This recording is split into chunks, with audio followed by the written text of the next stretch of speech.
রমজান মাসে আপনারা যারা নিজেদের মাদেরকে বিবিদেরকে ইফতারির টাইম পর্যন্ত বেচারিকে এই ইফতার বানানোর উপরে লাগায় রাখে, আলুর চপ, পেঁয়াজু, বেগুনি, আইটেমের পর আইটেম, 10 আইটেম বানাচ্ছে।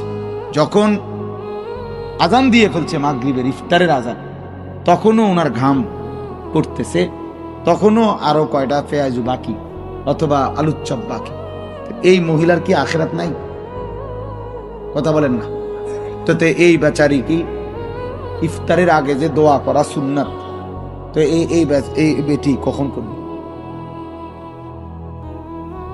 বলেন? এই মহিলাটা কোন বছর তাহলে দোয়াটা করবে? আপনার কি এই 3 আইটেম ছাড়া ইফতার হইতো না? আলুর চপ, পেঁয়াজু, বেগুনি, তিনটাই দরকার প্রতিদিন। কথা বোঝেন নাই? একটা আইটেম কম হলে চলতো না? তো এখান থেকে 10টা মিনিট বাঁচতো না? তো মহিলা ওই 10 মিনিট দোয়া করতো,